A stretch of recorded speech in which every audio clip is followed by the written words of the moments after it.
اعوذ باللہ من الشیطان الرجیم بسم اللہ الرحمن الرحیم۔ پرانے وقتوں کی بات ہے کہ کسی ملک میں ایک بادشاہ رہا کرتا تھا۔ ساری ریاست میں خوشحالی کا بول بالا تھا۔ بادشاہ کے ایک ہی بیٹا تھا۔ وہ نہایت خوبصورت و توانا تھا۔ بادشاہ کو پورا یقین تھا کہ اس کا بیٹا اس سے بہتر ریاست کی باغ دوڑ سنبھالے گا۔ بادشاہ نے سوچا کہ کیوں نہ اپنے عہدے سے سبودوش ہو جاؤں اور ریاست کی باغ دوڑ اب شہزادے کے ہاتھ میں دے دوں۔ لہذا بادشاہ نے شہزادے کی تاج پوشی کا اعلان کر دیا۔ تاج پوشی سے کچھ دن پہلے شہزادہ شدید بیمار پڑ گیا، اتنا بیمار کہ ریاست کے شاہی طبیب نے اسے لا علاج کہہ کر اس کا علاج ترک کر دیا۔ بادشاہ اور ملکہ بہت پریشان تھے کہ ایک ہی شہزادہ تھا اور وہ بھی بیمار ہو گیا تو ہماری نسل کا کیا ہوگا، ہمارے تخت کا کیا ہوگا۔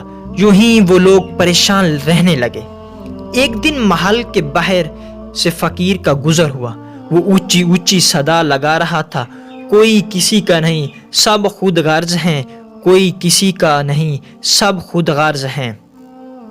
ملکہ کے کانوں میں یہ صدا پڑی تو ملکہ بادشاہ سے کہنے لگی کہ اللہ والا لگ رہا ہے، اس سے دعا کراؤ، شاید اللہ تعالیٰ شہزادے کو زندگی عطا کر دے۔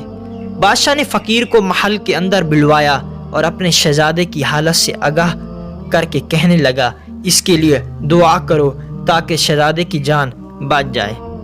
فقیر بولا، بادشاہ سلامت، آپ کا شہزادہ صحت یاب تو ہو جائے گا، لیکن یہاں سب خود غرض ہیں، کوئی کسی کا نہیں۔ بادشاہ فقیر سے کہنے لگا، مجھے تمہاری بات سمجھ نہیں آئی۔ فقیر بولا، بادشاہ سلامت، چلے میں آپ کے بیٹے کا علاج کر دیتا ہوں، لیکن ایک شرط پر۔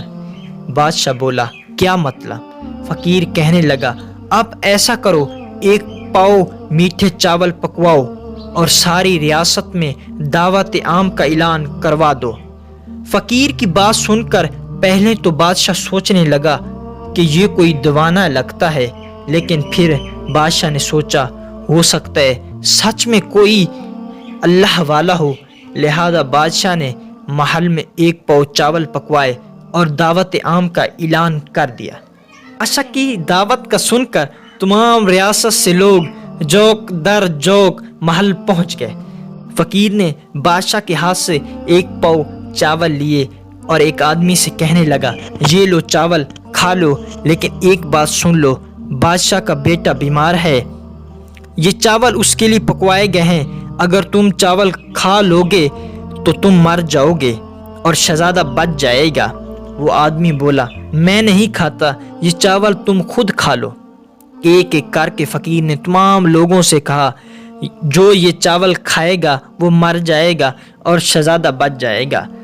سب نے چاول کھانے سے انکار کر دیا تو فقیر وہی چاول لے کر بادشاہ کے پاس پہنچا اور کہنے لگا، بادشاہ سلامت، اب آپ کو ہی یہ چاول کھانے پڑیں گے تاکہ آپ کے مرنے سے آپ کا بیٹا بچ جائے۔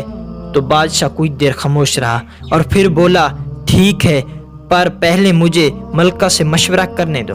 فقیر کہنے لگا، ٹھیک ہے۔ بادشاہ نے ملکہ سے کہا، اگر میں نے چاول کھائے تو میں مر جاؤں گا، لیکن شہزادہ بچ جائے گا۔ ملکہ بادشاہ کی بات سن کر بولی، نہیں، آپ یہ چاول کبھی نہیں کھائیں گے، کیونکہ اگر شہزادہ مر گیا تو ہو سکتا ہے اللہ تعالی ہمیں کوئی دوسرا شہزادہ عطا کر دے، لیکن اگر آپ مر گئے تو میں کیا کروں گی اس دنیا میں، اس لیے آپ یہ چاول نہیں کھائیں گے۔ لہذا بادشاہ نے چاول کھانے سے انکار کر دیا۔ بادشاہ کی بات سن کر فقیر یہ کہتا ہوا چل دیا، یہاں کوئی کسی کا نہیں، سب خود غرض ہیں۔ تھوڑے ہی دنوں بعد شہزادہ مر گیا اور شہزادے کی موت کا غم بادشاہ برداشت نہ کر سکا، اور شہزادے کی موت کے کچھ دن بعد بادشاہ بھی مر گیا۔ کہتے ہیں آج بھی اس ریاست کے داخلی دروازے پر لکھا ہوا ہے، یہاں کوئی کسی کا نہیں، سب خود غرض ہیں، سب خود غرض ہیں۔